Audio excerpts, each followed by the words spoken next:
This podcast is produced by OnPod, a video content studio near you. Hey everybody, this is George K with the OnPod Expert Seat podcast. We're here at the head office building at the Royal Mount Shopping Center in Montreal, and we've got another great interview for you. Nogol Madani, thank you for being on the Expert Seat podcast. Thank you so much. Thanks a lot for having me. So, Glee Factor. Yes. I get it. I read it. Tell the audience what Glee Factor is. Yeah. And then we'll get into how you help in the marketplace. Yes. So, Glee Factor, basically, its mission is to help leaders develop high-performing, inclusive, engaged, and future-ready teams.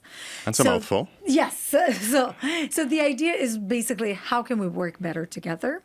How can we become better, more human-centered, inclusive, and future-proof leaders and cultures? Okay. This is actually the core of it. And our how is basically through the concept of psychological safety. So we offer different programs from leadership development to team transformation to creating sustainable culture shifts. Wow. And how has the marketplace responded to what you're doing? When we started back in 2000, the idea started back in 2017, 18, I would say that the market was not ready for it because the topic of culture, like psychological safety, has this like misconceptions and myth, unfortunately. But COVID helped a lot because people understood that culture is not about perks. It's not about, little gift cards. It's really our capacity to talk to each other, to take risks, to help each other out, to collaborate, to, communicate, like now that we're not in the same office, and so that we can perform together. So that actually, I think just somehow, help the market, reach out, just become more mature. And now with the AI and the transformations that we're going again, I think there is that, curiosity and that hunger to learn more and to do things a bit differently. So how do companies engage with you? So what do they need to do to use your services? Yes. So basically, companies, they might have very different and diverse challenges. I would say that no one ever comes to me and say that we need to improve our psychological safety. This is this is not the pain point. But their pain point sometimes is around their team performance, their engagement, they're having issues with retention.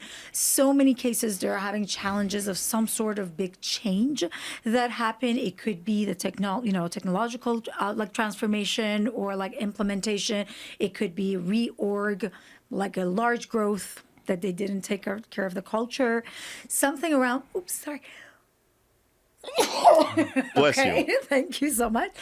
And then after that, there's also some leaders that say that, we want to make sure that we're building that infrastructure for, change to happen and for us to become a bit ready for the future at work. Okay. They say it comes in threes. Probably. Give me an example. Give us an example of a practical application. If you've got an owner that's maybe thinking this is woo-woo. Yes. And this is not going to affect my bottom line. This is just, stuff that I got to do to make the people happy, yada, yada. Yes.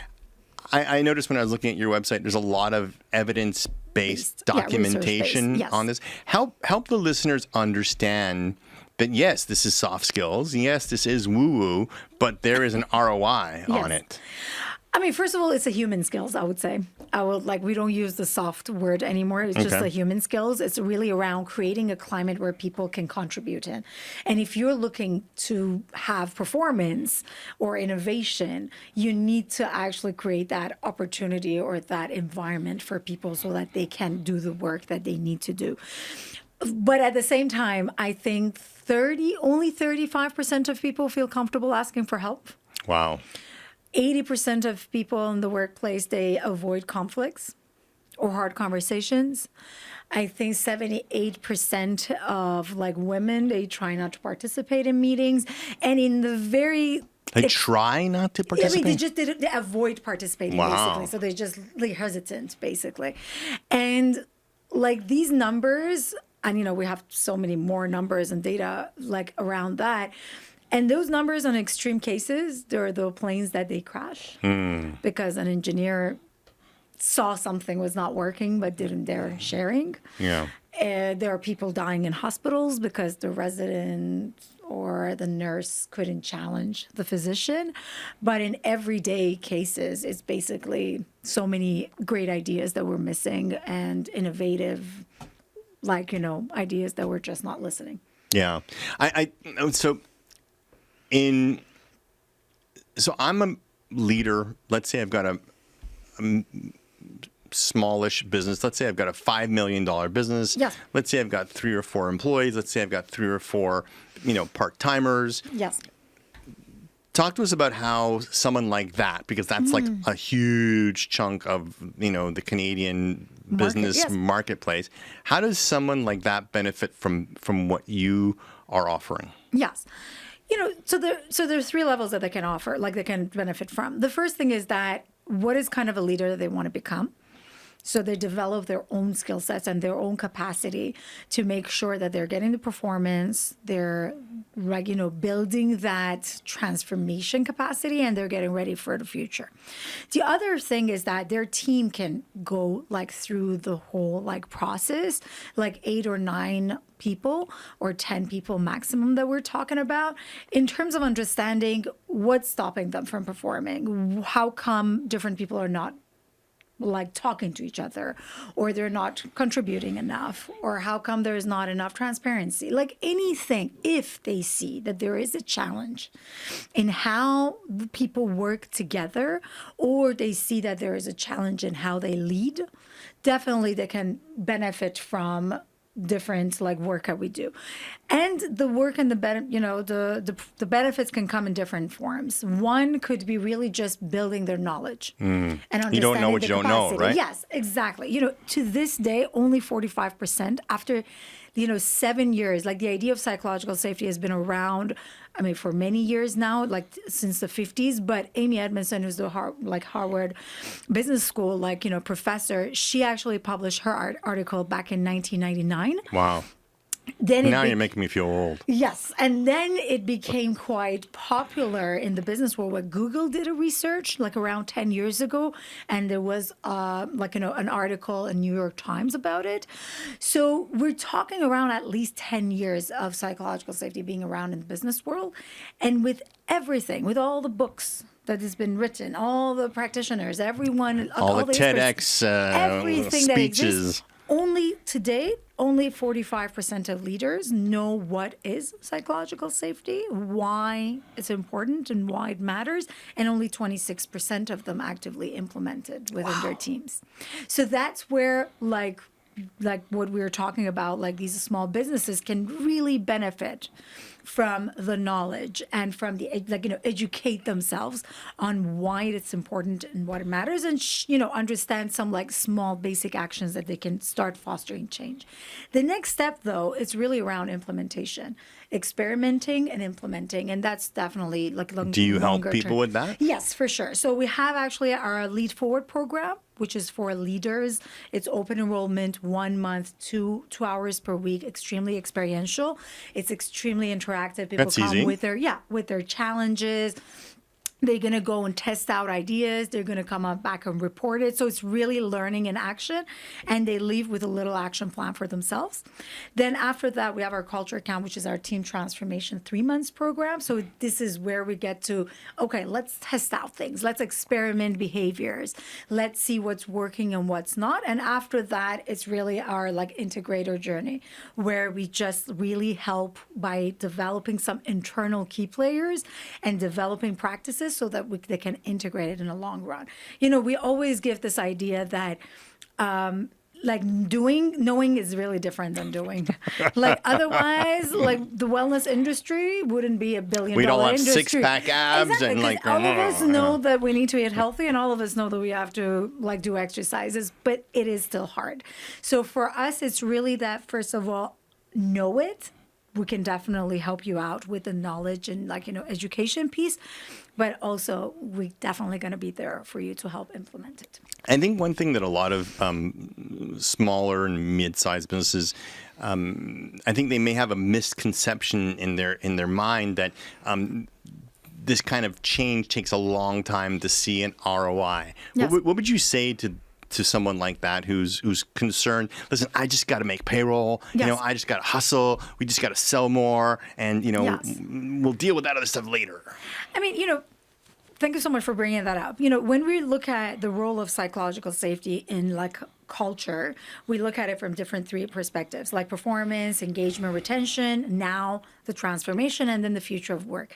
There are tons of data, George, around the relationship between psychological safety, productivity, collaboration, communication, lack of it. Like the numbers are there. The data is there.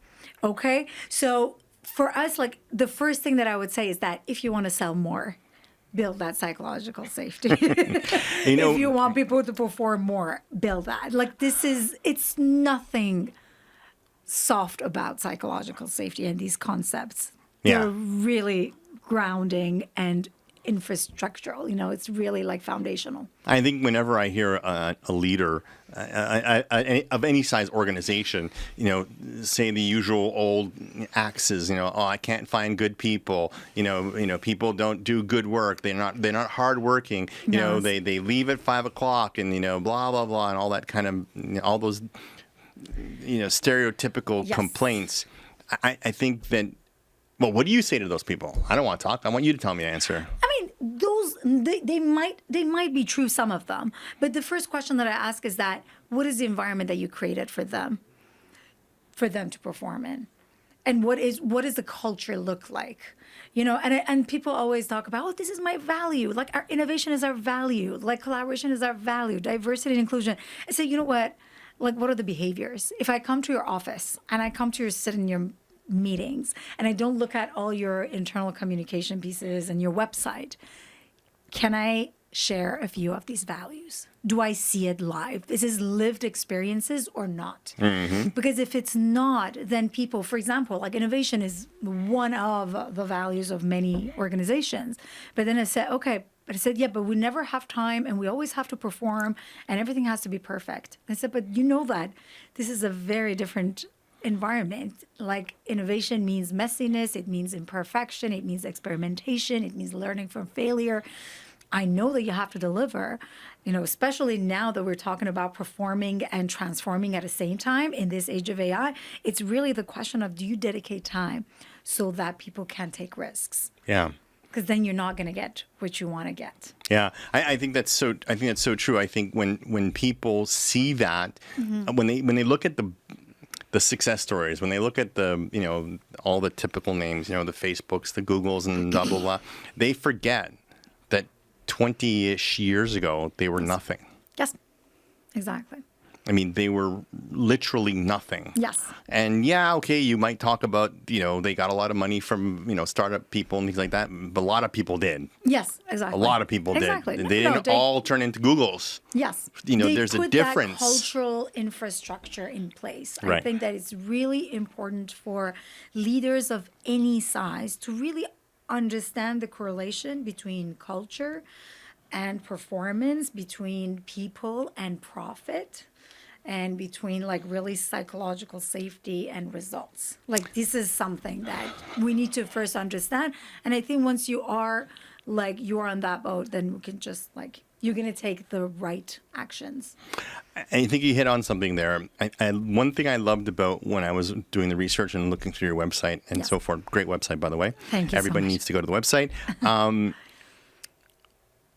I think a lot of leaders didn't understand that you could put metrics around this stuff now. Maybe Yes. in the past it was harder. Yes. Talk to us, help people understand that this isn't something that's fluffy or Yes. or hard to pin down. Yes. We can do it now. Talk to that. Yes.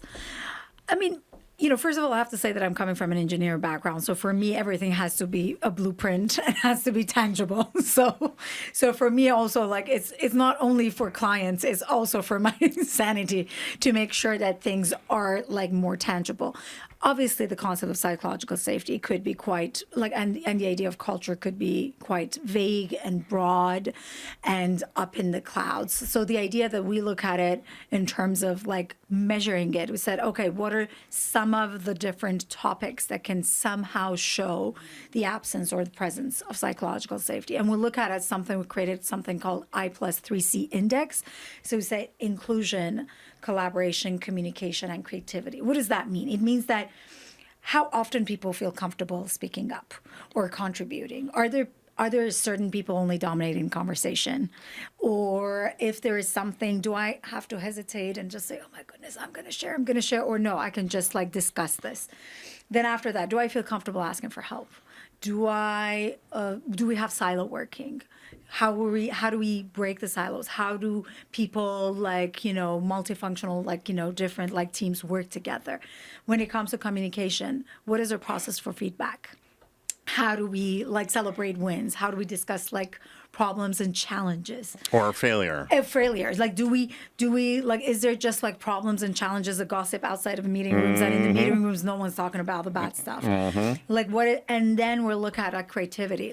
How often can you bring a new idea? What is the time dedicated to discuss new things for optimization or for innovation? Do we have a budget for innovation, et cetera? Exactly. Can we talk about mistakes and failures? What is our process for learning from that?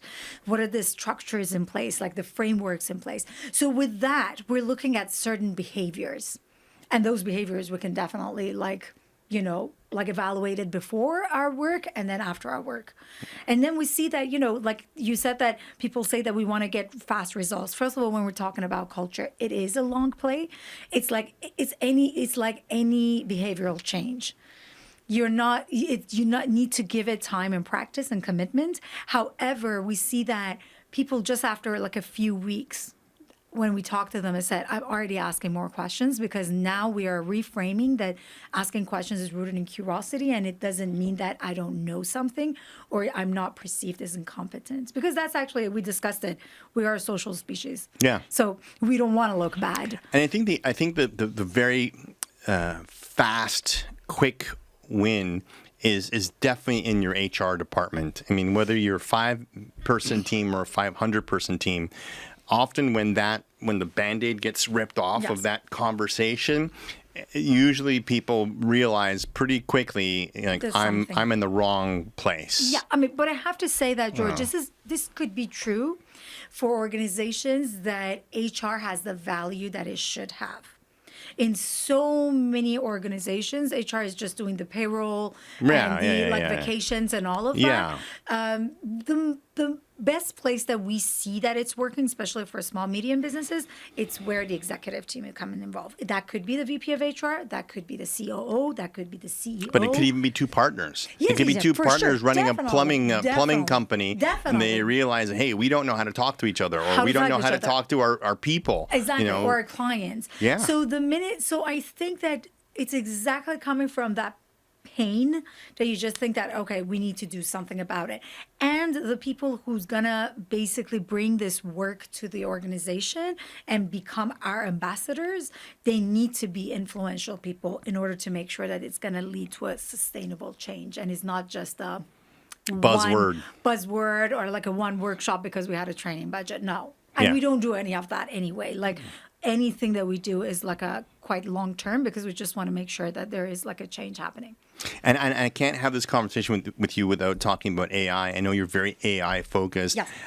Talk to us about how you help businesses manage this whole AI thing. Because I know a lot of not just small business. I think every business right now is struggling to figure out how do they make AI work in their businesses. Yeah. So, for the longest time, when I started to work on the concept of psychological safety, it was always around team performance. How can we help people work better together, collaborate better together, and be engaged? The retention, we actually just keep people engaged in the workplace. But these challenges still exist. And now, as we said, we have this idea of everything is uncertain. we all have to go through kind of a change initiative of some sort. And then we're having an unknown future ahead of us that we use the word like FOBO, like fear of becoming obsolete. Do I even feel like, how can I be relevant?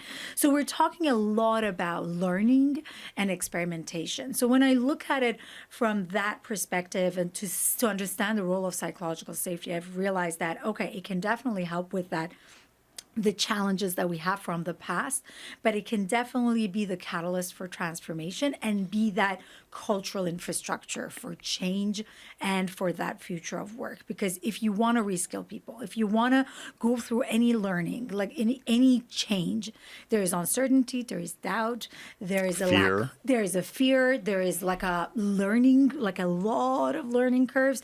There's a lot of ups and downs, and you need that climate where people can navigate this change smoothly so that they can stay and they can initiate. And there are data that shows that 75% of employees who feel psychologically safe, they're more willing to contribute to a big change initiatives. Yeah. And also 35%, they're actually better at learning when they feel safe during the transformation. So you see that there is a huge value to create that foundation so that people can go through this rough time, and leaders the same thing. Yeah, I think it's. I was going to say I think it's the new competitive edge, but it's not nothing new about it. I think companies that have learned how to harness everything you just finished talking about have always done better than companies that don't do it. Yes, definitely. Definitely. It's always that edge. The only thing that I think is becoming more and more important with AI and like the knowledge being at our fingertips and the hard skills or technical skills being done by machines is that our human capacity, our human skills becomes more and more important. So any leader who can unlock that human potential is going to be the winner of this future of work. And again, for that, you also need psychological safety. So I think that's where it could be like really valuable for what's ahead of us. Yeah, I think the in the first part of the 21st century, that attack on the manufacturing space happened, and I think a lot of the remaining businesses kind of